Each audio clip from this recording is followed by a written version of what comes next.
Yes, thank you.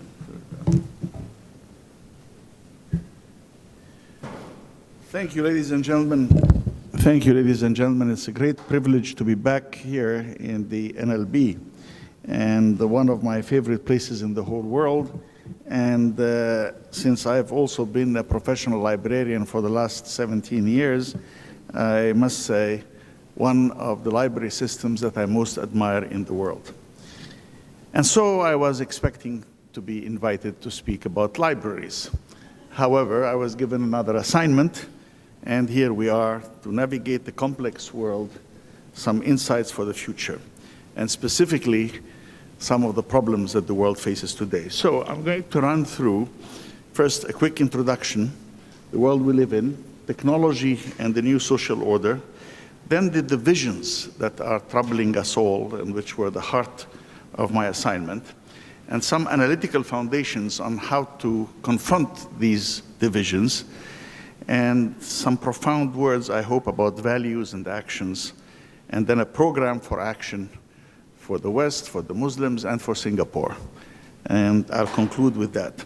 So every time you see a red slide like that, you will know I'm starting a new chapter, and I'm also getting closer to the end, so don't worry too much. So let's proceed. First of all, our world today is more globalized than ever, and markets have now become new realities. Society is moving ever faster, and sometimes we have seen a financial system go out of control, as we saw in 2008, when there was a major meltdown. Some people have done extremely well and become extremely rich in that world. Others have been left behind. And in many places around the planet, people feel that the powerful and the wealthy are stepping all over the poor and the less fortunate. And globally, questions arise whether our system is increasing the divide for the vast majority of humanity who are in the poorest countries of the world. We are also rapidly destroying our patrimony of natural resources. We are eroding our soils, we are polluting our waters, and in terms of environmentalism, I believe in people-centered environmentalism. These children, when they grow up, are entitled to clean air, clean water, and fertile soils. And we have to cope with issues like climate change and other things. On the political side, we have had enormous difficulties in the past. The last century was one of blood and gore, and the world wars that killed up to 75 million people in the Second World War produced in its wake not only the United Nations, but also an aspiration to a more profound view. The Universal Declaration of Human Rights that Eleanor Roosevelt was very central in getting out. And that Universal Declaration has now found its way to the hearts and minds of everybody everywhere on the planet. And we ended up the century, which started with racism and empires and women not having any political rights, with actually an agreement for the rights of the child. And there's been a global consensus then was formed at the beginning of the century. The Millennium Development Goals were the collective wisdom of all the member states of the United Nations. And then in 2015, the Sustainable Development Goals. But for any of this to really be realized, we need peace, which is sorely lacking around the world today. And that requires obvious reminders that there shall be no security without peace, no peace without justice, no justice without equity, and no equity without inclusion. And that we cannot have that exclusion of a large part of humanity among the poor, and thus we have to look at our current values. Are they really reflected in the position of a cow receiving $2.2 a day in the EU, while an African child receives less than $1? So that's the global background politically, but then we have also been witnessing a technological revolution of enormous activity. We are in the age of connectivity. A few of my friends, I'm very proud of calling them my friends, actually transformed the world more profoundly than any political or military person could. That's Vint Cerf and Bob Kane, who actually invented the internet, the TCP/IP, which is the backbone of the internet till today. And Tim Berners-Lee, who's now a professor at MIT, but used to be at CERN. He created the World Wide Web and the HTML. Bill Gates, of course, is very well known for having created Microsoft. And in many ways, not only is he the richest man in the world today, he is also the most generous man I know. I was with him when we announced the creation of the Gates Foundation in Davos. And Steve Jobs, another name that nobody doesn't know, is the inventor of the Mac, but he's also the inventor of the iPod, the iPhone, the iPad, and all sorts of things. But less well known are people who made things possible. Pierre Amidyar, Meg Whitman did eBay, and Jeff Bezos created Amazon, and of course Larry Page and Sergey Brin invented Google when they were at graduate school and moved on. The internet revolution has grown in leaps and bounds to situations which we can imagine with difficulty.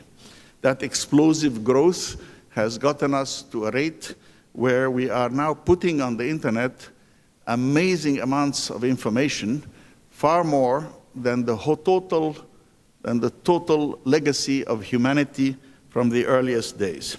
The internet cuts across all political boundaries. It connects us with the speed of light. And the result of all of this, the combination of the capitalism and the combination of the technology, is that if you look at the top 10 firms, as a matter of fact, they're all American, and 5 of them are really internet firms. 5 of the 10 top firms in the world. So it shows you how far this revolution has come. But the internet has also become the locus for anything and everything. It has an enormous amount of information, but it is of largely variable quality. So we started with the PC era in the 1980s. Then we had the first Web 1.0, where people would just put up some information and somebody would read it. And then Web 2.0, where we are now, which connects people as well as we're all producers. We put stuff on the net, we read other people's stuff. And hopefully, in the Web 3.0 and the Web 4.0, we'll go into semantic web and artificial intelligence. And in the meantime, along with the technological transformations, there was a social transformation, of whom probably Mark Zuckerberg would be the absolute prophet. He, of course, is the inventor of Facebook, and although it's a utility that connects people to people around them, more than 1 billion people connected in less than 10 years, and enormous information. YouTube was invented, now mind you, Facebook 2004, YouTube 2005, the first smartphone 2007. Look at the penetration of this new technology around the planet.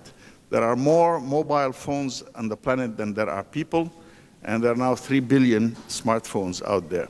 So all of a sudden, we have a living, vibrant, connecting, changing knowledge base where everybody is firing new stuff from everywhere. We all know each other's work. Experiments in China are known in the US, Brazil, Egypt, London tomorrow. And it's like a huge brain with neurons firing all over the planet. So there's been a lot more since going there, but I'm going to just focus on one aspect of it, which is the marriage between the internet and the mobile phone. This has changed everything. And maybe not for old people like me, but certainly for young people. They are the hyper-connected generation. So look at youth texting. You see them, you know them everywhere. And I love this one from the museum in the Netherlands. This is Rembrandt's masterpiece of the Night Watch. And here they are texting away, driving, girlfriend, boyfriend, watching a game, at the beach, restaurant, other museums, texting while having coffee together, on trains and buses, everywhere. texting, reading, texting, sharing. And so everybody seems to be connected 24/7. And the question is, why do we have divisions?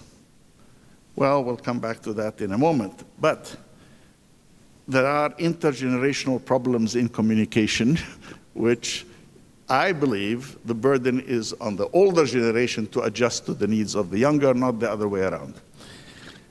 And will our beloved books have a place in this new world? I think so.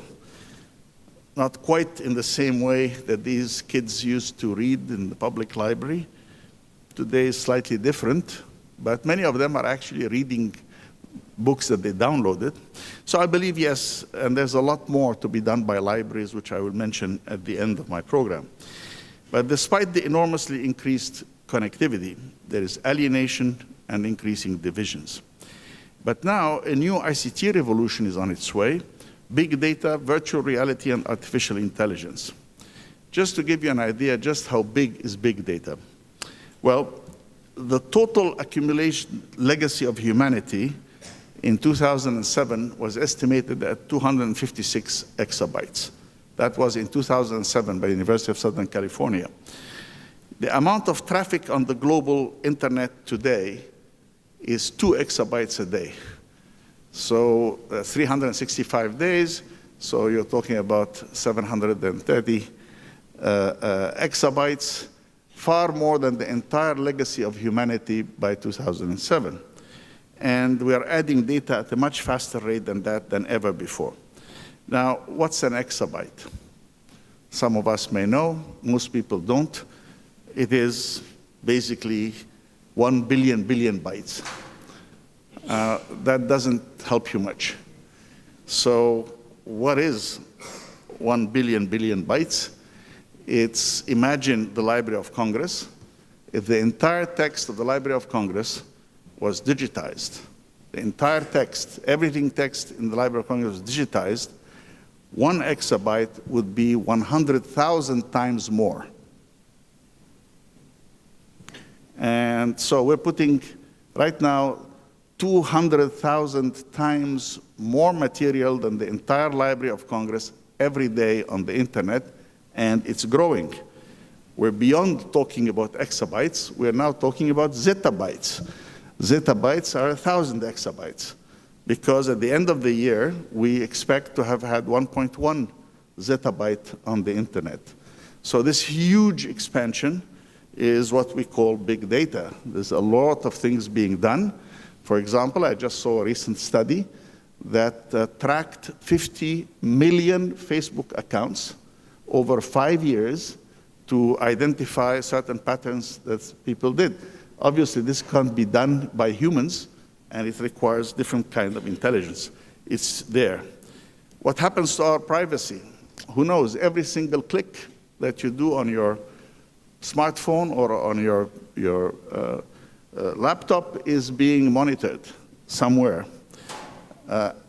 usually to give us better service. I enjoy it.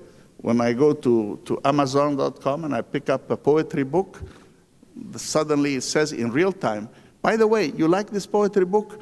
Other people who like that book also like this, and that. Would you like those as well? So there's all this service. And what now, as if that wasn't enough, now we have Siri and Alexa and Cortana and all sorts of personal assistants coming out of your phone. And on top of that, of course, we have virtual reality. Now, we are all familiar with virtual reality from 3D movies and from, in fact, games, but it is going to grow, believe it or not, in the next few years by over 60 times, 60. It's almost unimaginable. It's going to enter into everything. So there'll be virtual reality in education, virtual reality in research, virtual reality in medicine, virtual reality in machine design, moving parts as if they were real. Here's a young lady working with a jet engine. And in games, of course, new glasses by Samsung and Google, interacting, and artificial intelligence.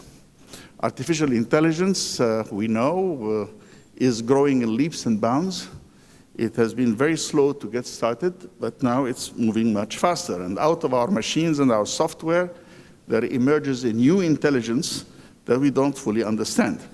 But for example, the McKinsey Global Institute estimated that the AI revolution is 3,000 times more powerful than the Industrial Revolution because of the speed at which it is going and the breadth of the impact across sectors and its location across the whole planet at the same time.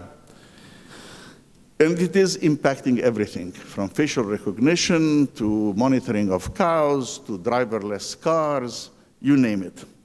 And it's ever cleverer, and it's going very, very fast. So one of the things that we humans thought we were very good at was our ability to recognize faces. So I see Elaine dressed like that. I have a picture of her. But if I see Elaine dressed differently in a partial view, I will still recognize her. Machines could not do that. And I'm not talking very far away. 2011, the error terms for machines was 25%, their ability to recognize correctly people, while humans had a 95% accuracy level. But guess what? By 2015, all the programs were better than the humans. They're now 99.8, 99.7. So what we thought was a particularly difficult thing for the machines turned out to be not so difficult after all. But does that mean that we will have robots who can think? These are profound philosophical questions that we are not ready for. But we're just at the beginning of an age of interactivity, robots and artificial intelligence, and it promises to exceed all our imaginations. Because nobody could foresee that 15 years ago, so I won't try to imagine where we will be 15 years from now. But it will be a very different place. It will expand our brain's reach beyond anything our parents could imagine, and it's coming with incredible speed, and more change will come. And that's Vint and myself, Vint Cerf, father of the internet, and myself. We've spent a lot of time talking about the future of all of this. Where is it taking us? So beyond tomorrow, I will say I don't know. We have, first of all, to fix what's going on now. But I will just say, let us remain open to the new. Let us not be afraid to take risks. And above all, trust youth. Remember, all of the people that I mentioned, whether on the business side or on the technological side, who transformed the world, were all extremely young. I mean, Vint Cerf, Bob Kane were in their 30s when they created the internet, and Bill Gates dropped out of Harvard, Sergey Brin were graduate students, et cetera, et cetera. So whether it's on business or on technology or on hardware or on software, they were all very young. So let's trust the youth. I don't know what they will do, but I believe in them that they will write their own history, their own way. It's the dawn of a new age, so we should embrace it. But let's go back to our current world with its divisions, its radicalism, and its threats. And we were just reminded again yesterday night of the terror threats again in London, after Manchester, and after what we just saw in Afghanistan and so on. We live in a world that's increasingly divided by ideology, religion, income, gender, and a host of other factors. So let's look at 4 key lines of cleavage: the world order, political ideology, religion, and cultural expression. On the world order, we have what is referred to sometimes as a clash of civilizations. With the fall of the Soviet Union, there was a belief that everything was going to be in America's hands, and it created a new kind of thinking and literature represented by Francis Fukuyama with the end of history and the last man. And then came the idea of the clash of civilizations by Samuel Huntington, a famous book. And basically what he said is that there are about 8 or so major civilizations in the world, and that in fact the West and Islam would be the primary ones to clash. And instead of that, and countering that, President Khatami of Iran called for a dialogue of civilizations in the UN, which produced this report called Crossing the Divide. And shortly thereafter, the prime ministers of Turkey and Spain called for an alliance of civilizations, and I served on that committee with Kofi Annan and Federico Mayor, and we produced a report on the alliance of civilizations, and we named President Sampaio of Portugal as the High Commissioner to pursue that. And the idea was that not only should there be no clash between countries, there should be more than a dialogue. There should be alliance on joint projects to build bridges. Part of my assignment that I was given, bridges, building bridges. How do we build bridges? Well, while we were doing this, of course, in the UN, with UN resolutions, a younger generation was dialoguing with its own tools, which are the result of that enormous transformation we talked about. But the scenario that we can just move that way misses 2 points. It is still incredibly Eurocentric, Western-centric, if you want, US and Europe. And it misses the rise of Asia in the 21st century. And secondly, that the problem is not, I emphasize, not so much between Islam and the West, it is within Islam itself. I'll come back to that in a moment. On the rise of Asia, well, we have a very Eurocentric collective view which is dominated by the West. In history, for example, they refer to the Dark Ages. The Middle Ages are referred to as the Dark Ages. Well, they were dark in Europe, but they were the golden age of Islam, going all the way from Andalusia in Spain, all the way to India, the Mughals in India, who gave us magnificent things, including Taj Mahal and so on. And for geography, when we talk about the Near East and the Far East, near to whom and far from whom? I mean, Far East, from Australia's point of view, is the near north, and from your point of view, is just the local neighborhood. So who gets to define all of these things? So we have a Eurocentric world, and they refer, for example, to Africa as well, you know, as if it was one country, one little country. I mean, here's Europe and all these countries and Africa. Well, Africa has 54 countries, and actually it is huge.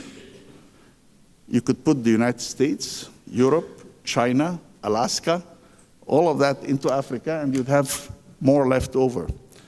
But it's dismissed from Europe as Africa, and so on. Now, when I said that the problems that we have, the West has had a very, very, very small impact.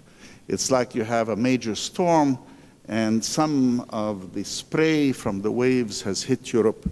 So the terrorism is terrible, and everybody should fight it, of course. But actually, there are more Muslims than non-Muslims dying every day.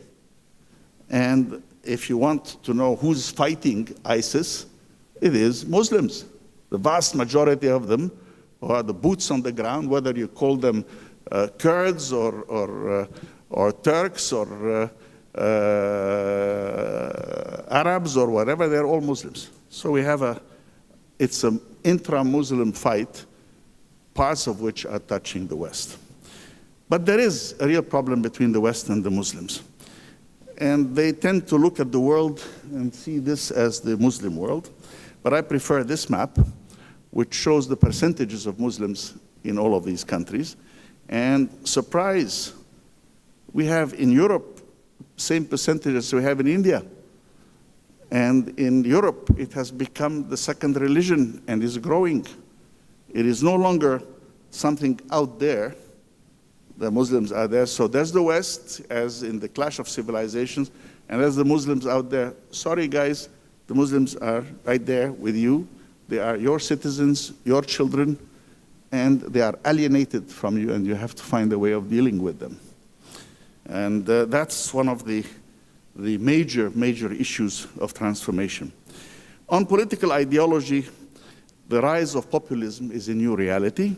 There's a strong rejection of globalization and trade, the rejection of multiculturalism and immigration, a fear of terror, and perpetrated by Muslim radicals and feeds into xenophobia and racism, and a rejection of the elite that govern America and the world, but it started with the fabled 1% of Wall Street. So the rejection of globalization, now we're talking national interest. We have seen this in Brexit. We have seen it in the success of Mr. Trump in getting elected. And it's driven partially by unemployment. But surprisingly, it is the older unemployed who are supporting this view. Youth, although they suffer huge unemployment, still, in fact, do much better. So youth unemployment is very high. In Europe, it reached almost 50%, while average unemployment in the countries of southern tier of Europe was around 25%. In America, notwithstanding what Mr. Trump says, Mr. Obama succeeded in reducing unemployment very dramatically in his years, but generally, youth unemployment is double the average unemployment of the elderly one.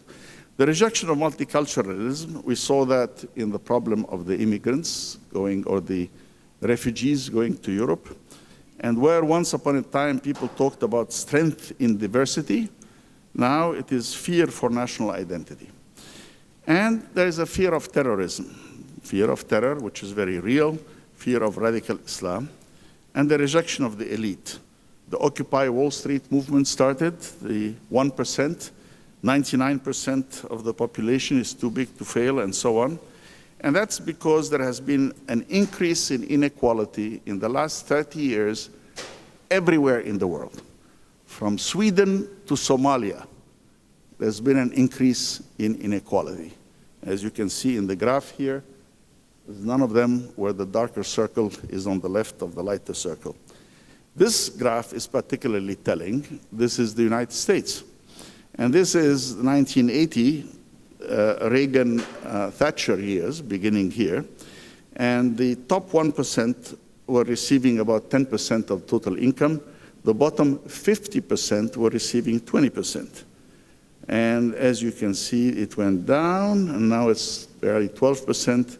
And the top 1% is now receiving over 20%. Now, the average voters may not be able to analyze all these statistics the way I do, but they feel it. They feel things are not working in their interest, and they're right. And it's about time that we revive that. In comes religion, and of course, the marking moment was 9/11, the day that the world changed, and we saw the reaction of the United States declaring war on terror, Afghanistan, Iraq, and many other things. But beyond the formal wars, we saw Al-Qaeda reacting in Madrid and London and other things, many other lesser acts of terrorism. Then this was followed by drone attacks and so on. The moral position of the United States has been largely tested, because along with that came Guantanamo, came rendition, came torture, came assassination by drone, a lot of other things. And many, of course, collateral damage, as we call them, children suffered. And in my part of the world, the Arab Spring came, and for a moment, we all had great hopes for the future. But then it kind of turned into an Islamist winter, practically everywhere, and a tidal wave of radicalized political movements calling themselves Muslims, but who are really terrorists, swept the region. And if you look around Egypt, which is standing firm, you have Libya, Sudan, South Sudan, Somalia, Yemen, Syria, Iraq, full-scale civil wars everywhere.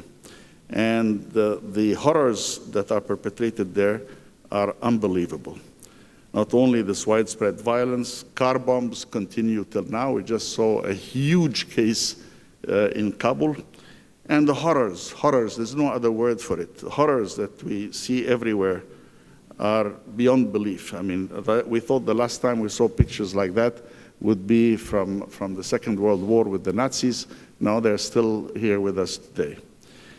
Pascal, the great Pascal, said it very correctly. He said that men never do evil so completely as when they think they're doing it for God. And of course, we know the history of the Inquisition in Europe, which was supposedly done in the name of God. And now these horrible people are doing this. And they're producing millions of refugees. I mean, if you look at what's happening in Syria, about half the population has been displaced, and the surrounding countries have taken a lot of these, including countries like Jordan and Lebanon.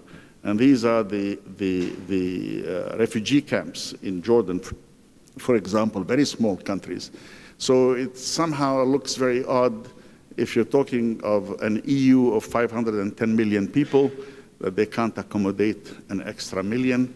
Or if you talk of Europe as a whole, you're talking about almost 850 million people. 1 million people is not that much when a small country like Jordan can take 1.25 million. A small country like Lebanon takes 1.5 million. So we have these desperate people who are going to Europe, and we know all the stories. What's the future of that? Well, to me, the future of that is that if force is needed to bring back order and security, a cultural response is needed to confront the extremism that generates this violence. And designing this cultural response requires a better understanding of the realities behind the stereotypes, the presumed homogeneous view of the Muslim world. The Muslim world is not homogeneous. Or the value or problem that comes from opening up to the other. Is that good or bad? And so let's discuss a bit the complexities and contradictions within the Muslim world.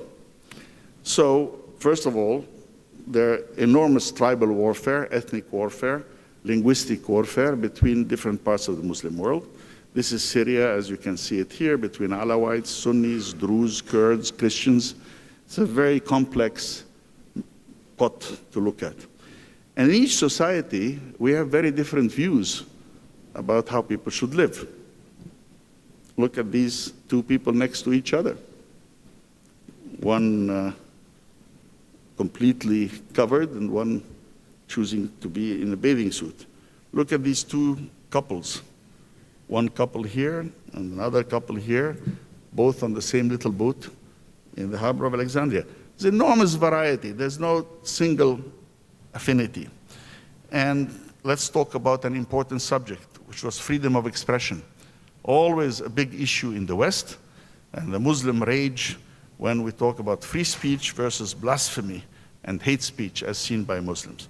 That, of course, started with the satanic verses of Salman Rushdie and Khomeini's fatwa against him, the cartoons controversy, the film controversy. And people say, why do the Muslims get so uptight about all of this? My answer is, it's not the violence of the reaction to what happened. You have to think differently. Imagine accumulated fuels. Accumulated fuels of exclusion, of anger, of marginalization. And then comes a little spark. To the fuels, you get a huge explosion. The explosion is not in response to the size of the spark, it is in response to the size of the accumulated fuels. So what you have to do is to drain out these fuels, let out the air, then you'll be able to discuss. But as long as they're there, you are in danger. And actually, here's an example. In 2005, there were riots in France that had nothing to do with any Islamic provocation. Most of the same young people, the Boers and the blacks from Africa, many of whom are second-generation Frenchmen, Muslims who were excluded, reacted by burning down the building. Sarkozy was then Minister of Interior. He declared martial law in France for several months, and there's nothing unusual about that. Those who have a long history and memory, like me, can remember the 1960s in the United States, when there were the black riots all over the cities, talked about the long hot summers, Watts and other riots. And recent riots in reflecting the residual issue of race in the United States, Ferguson, Missouri, and so on that we just saw. But back to freedom of expression. That being said, and telling the Westerners, don't look at that small side, look at the bigger issue, that you have a large part of your population that feels alienated from you. We obviously reject the banning of books. I mean, come on, I'm a librarian. How can I possibly do anything else? But the battles for freedom of expression must be fought again and again. I believe that censorship contravenes human rights. And youth are now increasingly using the social media and making it almost impossible to block any kind of publication. But we who believe in pluralism and the freedom of expression shall win. I believe that. And let's have a few words about cultural expression. Now, when we talk about the culture like Islam, the culture of the Muslim peoples, and if you notice, I put the cultures of the Muslim peoples because there's an enormous difference between the Pancasila of Indonesia and the attitudes of the Farsi Iran and so on. But Muslim culture gave the world some of its most magnificent legacies. Taj Mahal is in India, Mughal reference. The Alhambra is in Spain. Magnificent buildings, both of them World Heritage. The calligraphy legacy of the Arabic language, both on buildings and otherwise. The Farsi miniatures, and a lot of that. But superficial readings of the other can be misleading. So false dichotomies that the sketchbooks of the Westerners make is between modernity and tradition, and high-tech and low-tech, and Muslim and non-Muslim. So modernity, well, New York is modern, Bukhara is ancient, and this text is ancient. But this is a modern interpretation by an Arab artist, Kamal Bulata, 1983, and he's taken from the spirit of calligraphy. And then you run into something like this, and that looks kind of maybe influenced by a computer chip or by the work of Piet Mondrian, the great abstract artist of the early 20th century. But actually, this is a 17th century piece in the Topkapi Museum. And if you look carefully, it has the word Ali written 4 times around. Now, this incredibly modern design was done by a person who was totally unself-conscious in the 17th century. And that's why these simplifications are not correct. Well, how about high-tech and low-tech? Well, the great mosque of Niono in Mali won an architectural prize, but look at the modernity that Frank Gehry creates in Bilbao or in New York, Frank Lloyd Wright in New York Guggenheim Museum. Well, actually, the most advanced technology is found in many Muslim majority countries, Malaysia being one, and of course Dubai today has by far the most advanced building. Well, how about the role of Muslims and non-Muslims? What makes something really Muslim? Actually, nothing. This man, whom you see before you, is not a sultan. He is Rabbi Abraham ben Azra, who was the head of the Jewish community in Cairo in the 17th century, 18th century, and he basically was dressed like everybody else. And here, this is from Ahmed Shafiq Pasha's memoirs, a picture of 1930 between a sheikh and a priest in Egypt, and you can't tell them apart. And how about the Quran? Something decorated like the Quran? Well, here's a Bible from the same period. And, okay, how about an arabesque? We know arabesque designs, of course, arabesques. This is in the Muayyad Mosque, but I show you, look at this design, and it's the same design that you find in the Gamaliel Church in Old Cairo, right next to the Muayyad Mosque. So they just adopted it. This is the Coptic Museum in Cairo. Look at the cross. Where did they go for inspiration? The Al-Aqmar Mosque, right next door. So there's an enormous interaction between the two. How about the veil? Now, surely the veil, that's got to be Islamic. Well, it's true in some cases, but this is a 1923 picture of the Coptic Patriarchate in Cairo. It was a social custom. And it was a Muslim lady, Huda Sha'rawi, who took off the veil. In 1924, she created a massive demonstration taking off the veil and demanding the rights of women in 1924. And this was the wife of Saad Zaghlul, who was with her at the time. And so when this statue was created to talk about the Renaissance of Egypt by the great Mahmoud Mukhtar, another Muslim, what does he show? He showed Egypt as a woman, a Falaha, and the Sphinx rising. But with her other hand, she is taking off her veil.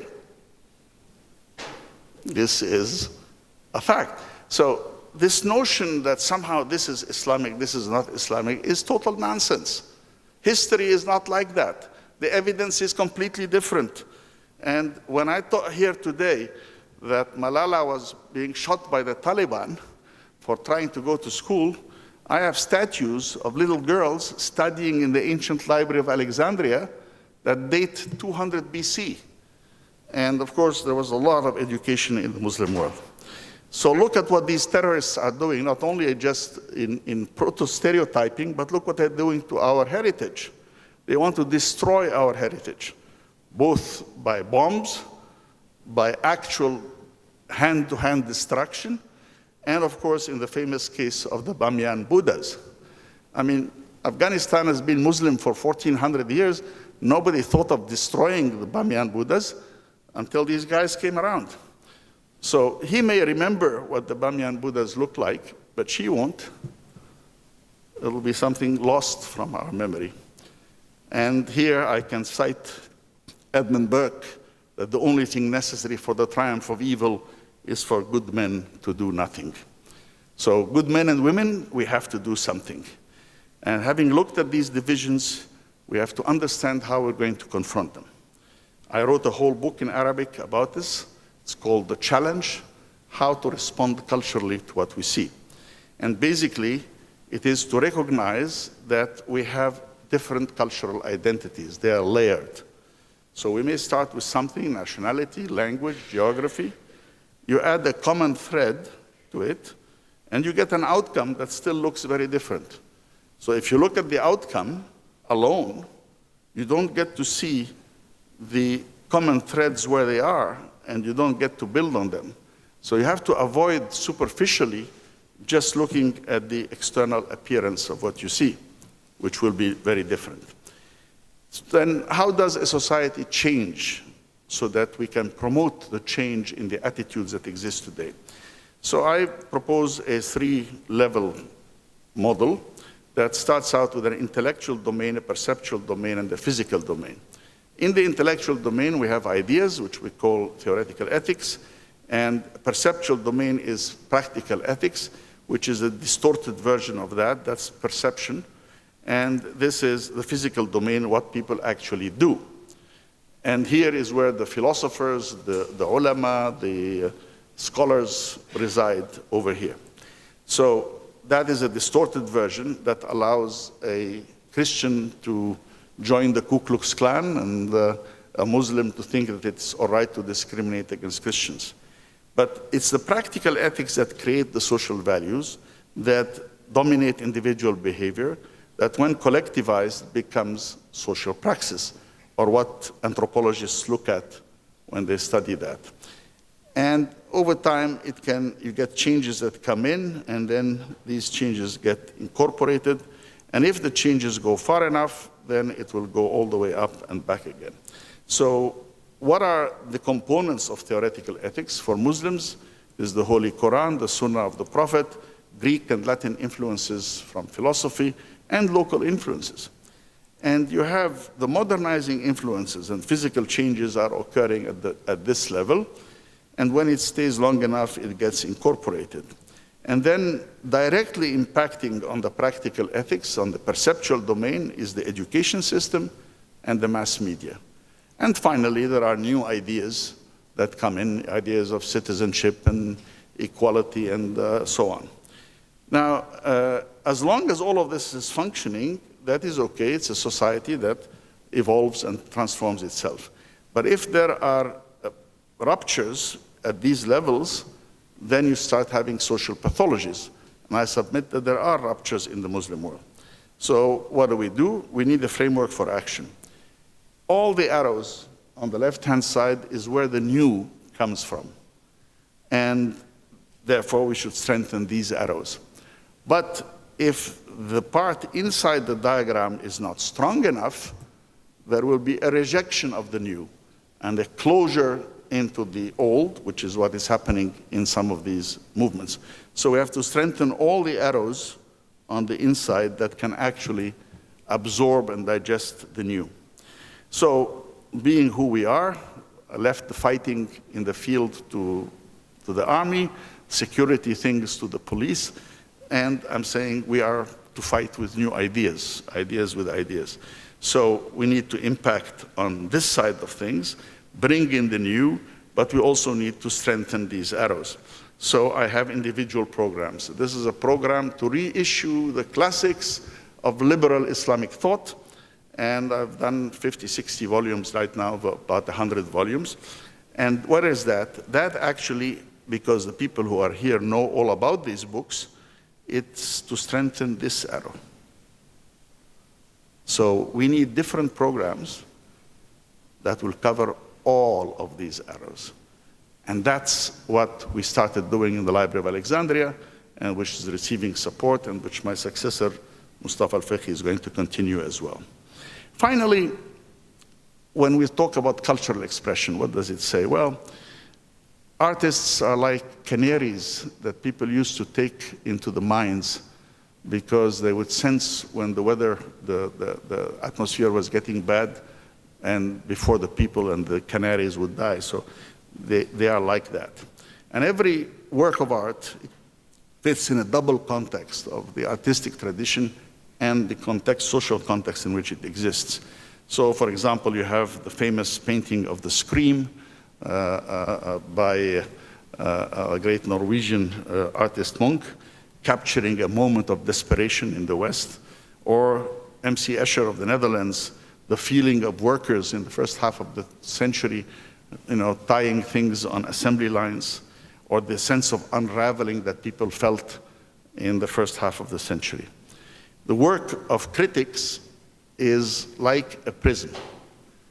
I take a work of art and I will disassemble it for you and show you all the colors that were in that white light. And then thereafter, when you've heard the good critics, you look at the white light, you will understand all the things that are hidden in it, all the colors. And of course, we create a collective narrative about who we are, where we came from, and where we're going. And artists continually reinterpret society and culture. So these are the analytical foundations about which we must address civilizations and cultures. And cultures, in the definition of UNESCO, 1983, Mexico City, is that it is the whole complex of distinctive spiritual, material, intellectual, and emotional features that characterize a society or social group. It not only includes arts and letters, but modes of life, fundamental rights of human beings, value systems, traditions, and beliefs. Well, what is civilization? Well, it's the legal systems that we put together to make people coexist around the world. And the question for us is, are we creating a new global civilization with everybody being so connected and everybody being on email and everybody being on different form of social connectivity? I fear not yet, but we may. So what do we need? We need to develop common values. And here I come to the part about values and actions. Now, we talk of a knowledge-based society, but knowledge is more than information. So you start with data. And if you organize data, it becomes information. If you explain information, it becomes knowledge. But we need something more than knowledge. We need wisdom. And wisdom is not found in knowledge. The people who invaded Iraq had a lot of knowledge. They know how to handle the machinery and so on. Whether that course of action was wise or not is another story. So what is wisdom then? Well, wisdom is knowledge plus values. And for us, I would say this is equal to libraries and librarians, because libraries are the repositories of knowledge, and librarians are like those who show you the many colors that are hidden in the white. They bring a sense of values. So this wisdom needs insights from the social sciences and views from the humanities. and our values become very important. Now, there are universal values that nobody will disagree with: honor, courage, compassion, common sense, dignity, loyalty, etc., to which we can add love of nature, saying that we did not inherit the earth from our parents, but we borrowed it from our children, this kind of wisdom, appreciation of the arts, tolerance of diversity. This is a Dutch cartoon, but we're very tolerant, but if you don't behave exactly like us, you go back bloody well where you came from. But there are also, as we pursue our science and our knowledge, there are values of science. The first of these, and this is practiced by scientists everywhere, and they are much more rigorous about it than any other profession. So first is truth. Any scientist who fabricates his evidence is totally dismissed from all science forums forever, even posthumously. You can be wrong in interpreting it, but you cannot fabricate it. The second worst crime is honor, plagiarism. If you take somebody else's work and put your name on it, that's a big crime. And just think about those two. Compare it to journalism, politics. In other professions, they're not as rigorous about truth and honor. But we also value creativity and imagination, those who think differently, like a Newton or an Einstein. And we have a great tolerance for what I call a constructive subversiveness. We do not honor Newton less because Einstein transformed the vision of the world that we had. And we don't know, he was only 26 years old when he did that. We expect that the current paradigm shall be destroyed. Otherwise, there will be no advances in science. So we don't have a reference authority. We have an ongoing process for discovering truth. And this makes us much more tolerant of engagement with young students, because I don't know where the next Heisenberg, the next Einstein, the next Bill Gates, the next whoever is going to come from. And so it's not the engagement, not the tolerance of saying you do your thing and I do my thing. It is a tolerance of engagement where you listen to what the different view is, and you try to arbitrate your disputes with evidence and logic. And that's how the scientific process. Now, these values of science indeed are societal values that deserve to be protected. So they give purpose to social action nationally and internationally. So why do we have so much difficulty in getting societies to agree? Well, it's actually because the nature of social action poses a technical problem that is somewhat different. And I will stop for a parable. And all great teachers usually use parables. So it's a story of the flute and the children, which comes from my good friend Amartya Sen. Let's assume you go around and you find 3 children with a flute. And they ask you, we want you to say which of us should take the flute. And so this kid says, I'm a very poor kid. I haven't got any toys. These 2 are very rich kids, and they have plenty of toys.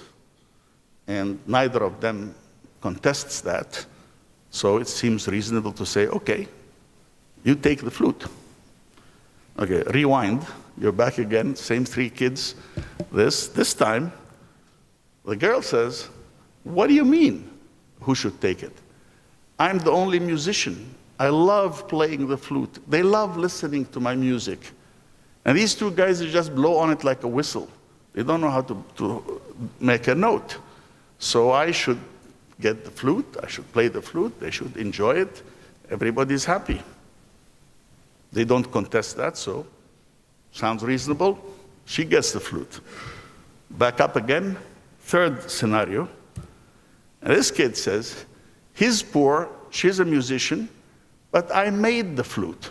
I took a reed and I cut the holes in it, and I made the flute. What do you mean, give it to them? I made it, so I'm entitled to it. And they don't contest that. So again, you would say, well, give it to him. So what happened here? These are the criteria of social choice. In technical parlance, we would call that equity. we would call that utility, and we would call that entitlement. Now, the key point of that story is that they're all good. There's nothing bad about any of them. But at certain moments in society, we have to collectively agree that we are going to give precedence to one of these over the others because of our collective assessment about what is more important at this moment.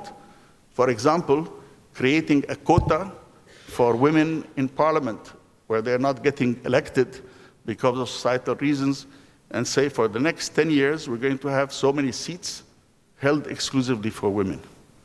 And this is where you are running against, of course, the notion of equality before the law and so on and so forth. But these collective programs for certain periods of time. What is important here is that there's no right and no wrong. They're just different. And that's what we need to bring to be able to build bridges and have societies work together and design appropriate actions. They reflect the values of the predominant cultures in a society. But in no case can majority choices be allowed to infringe on the human rights of the minority. So we can instill the kind of values and reasoning that will help us all build bridges to allow the diversity to enrich societies. And that brings me to my penultimate point, which is a program for action to confront the divisions of the world. So first is an agenda for the West. They should remember what they started, certainly in Europe, with the EU and the diversity of the countries there to bring them together. And for that, remember the Swiss case. Switzerland is small, but it has 4 languages, German, Italian, French, and Romanche. And it has 3 public religions, and it has 26.5 cantons, each of which is an independent, almost independent state. But then there's a Swiss identity that overcomes everything. America itself is the country built by immigration.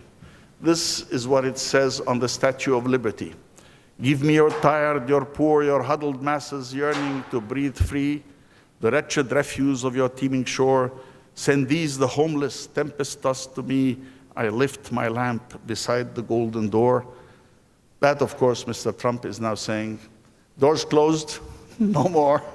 We're going to build walls now, rather than welcoming them over there. But pluralism and openness enriches cultures. And I'm going to remind the West of visual examples of early 20th century art, where the art of the world got totally transformed and we got abstract art and all of that. So this is a bust by Picasso. Actually, I want to say that they were confronted, Picasso, Braque, and the others, by enormously valuable exhibits in the Musée de l'Homme in Branly, and they saw African art for the first time. So by opening up to African art, what happened? This is Picasso's work, and this is a Guinean Nimba mask, as you can see, very influenced by that. He took a Gribo mask on this side and turned it into a guitar. So he's not interested in the anthropology of what that mask was doing in terms of social ritual, but he was interested in what it meant as an artistic form-giving shape. And this is Matisse, who looked at the Shirapunta mask and did this portrait of Mrs. Matisse. And this is Ernst Nolde, this time looking at Latin American masks. And this is Max Ernst, who did the bird sculpture next to a sculpture from Burkina Faso. And this is Barnaf Rossini's compared to the Guinean mask that was there. So all these artists who would become the progenitors of a total transformation of Western art did so by opening up to the others. And then they took that back to their own interpretations. So this is the Demoiselle d'Avignon, 1907, by Picasso, very famous painting. And look at this part here, how influenced or similar it is to this Etumbi mask from Congo. And then this painting by Courbet, you can't recognize it, but look at this action here, and there is the hand there.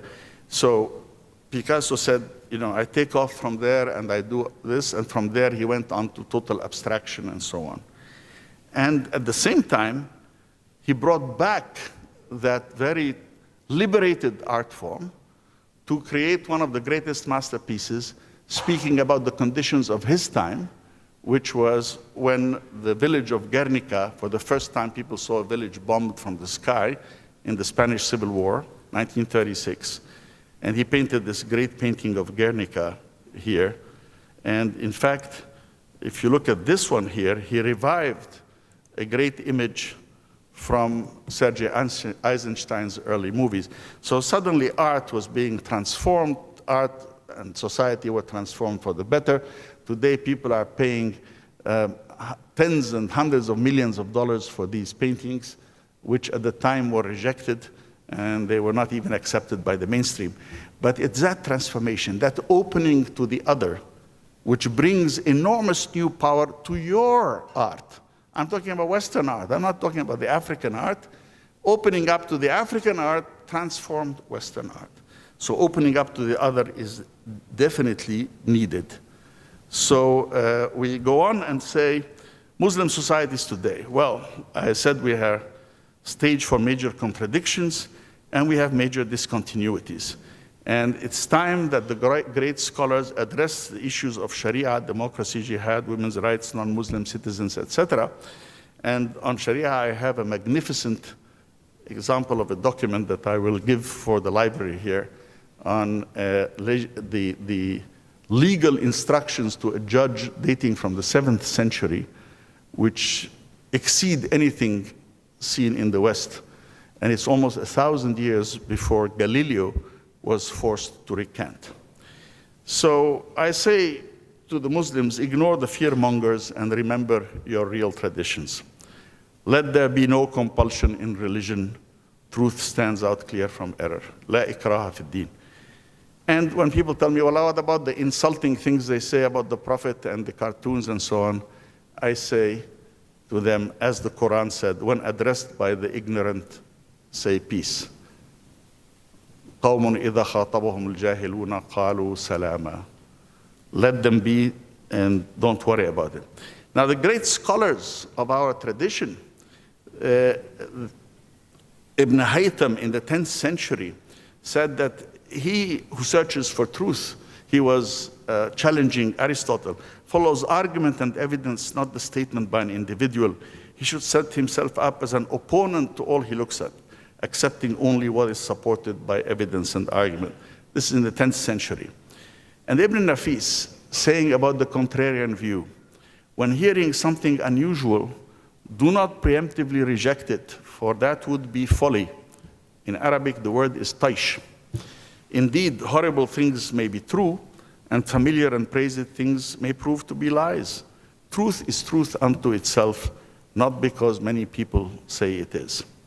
And so this tolerance of pluralism, which we find in the verses of the Quran, O mankind, we created you of a male and a female and made you into nations and tribes, hence diversity, that he may know each other. So we are being induced to say this with the presence of a popular, powerful new media, and those who try to suppress different views by promoting a single view, well, they're wrong. Whether they do it in the name of religion or they did it in the name of atheism. This is the Cultural Revolution in China. They were holding up little red books of Chairman Mao's quotations. People need to practice orderly discussion with those they disagree with. Complex issues require careful study, and the practice of orderly participatory debate and decision-making is important. And we have to mobilize Muslim intellectuals to do so. And to me, there are two principles: equality before the law, and that laws are crafted by humans, not God-given, and we have to defend them at all terms. And we're still doing that in reissuing the classics which I mentioned before. This is the Sheikh al-Azhar in Egypt.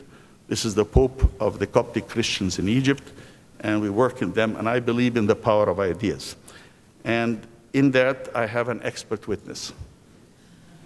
Now, this is Napoleon Bonaparte in his last days on St. Helena. And what does he say? He says, do you know what astonished me most in the world? The inability of force to create anything. In the long run, the sword is always beaten by the pen.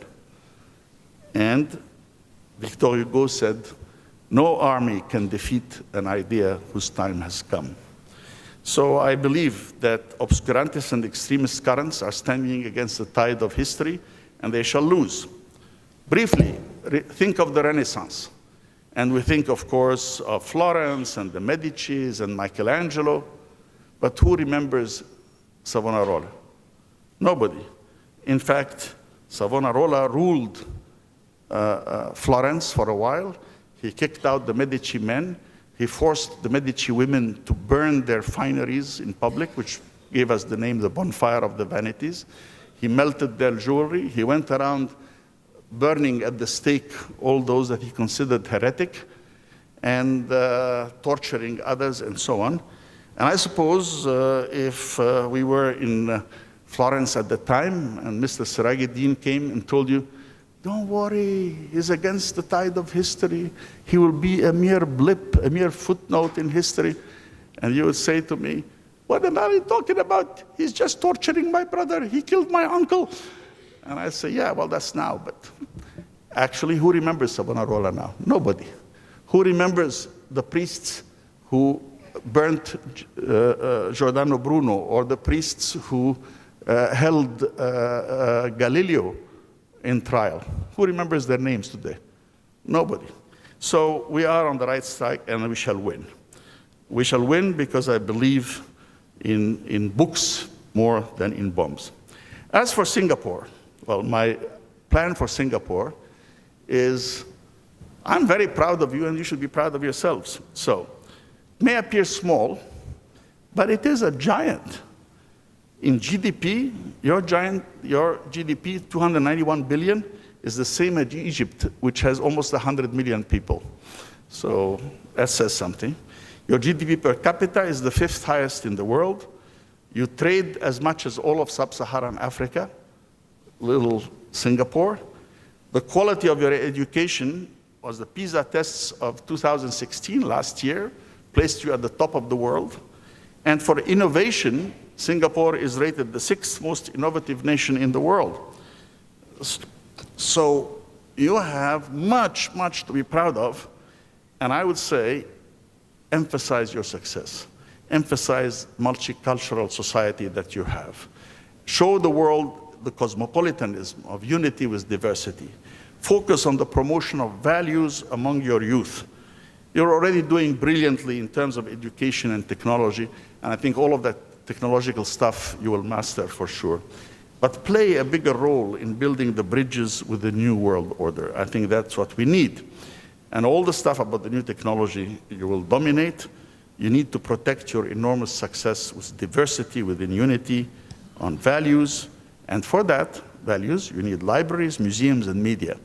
And focus on all three who complement the inter-peer connections that exist. Teach the wisdom of the past as you teach the challenges of tomorrow. Emphasize liberal arts content in education, and bring out the values of science, and teach a broad historical narrative. Emphasize values to guide decision-making, and broaden the role of libraries and librarians. And with that, I think we shall win. Well, working all together, I have no doubt that we can do much for a whole generation and for the whole world. But, here's an interesting point. I think we will succeed, and people are very worried when they say, how can you possibly succeed against all these forces that are arrayed? And I say, well, I will give you 2 examples. Antarctica. Antarctica was a continent which, as you know, was discovered in the 50s. Well, not discovered, but people were able to get there in the 50s. And immediately they wanted to bring in the bulldozers and look for oil and create lots of money and military bases and so on. And then my late friend Jacques Cousteau and a few others said no. And I said, why? He said, this should be kept, there should be an agreement to keep it for nature and wildlife. And I said, what? You want to give a whole continent to a bunch of penguins? And he said, yes, that's what we want to do. And guess what? We did get the Antarctica agreement, and Antarctica is still a wilderness. And I remember Martin Luther King in 1963 saying, I have a dream that my children will one day live in a nation where they will not be judged by the color of their skin, but by the content of their character. And dreams were realized 45 years to the day. It seemed impossible at the time, but a black president did come and was reelected. And Margaret Mead has told us, never doubt that a small group of thoughtful, committed citizens can change the world. Indeed, it's the only thing that ever has. So there are strong forces promoting hatred and fear, both in the West and in the East, but we can defeat these forces. And if our group looks small and our opponents look big, we're going to surprise the world. Thank you. Thank you. Thank you, Dr. Serageldin.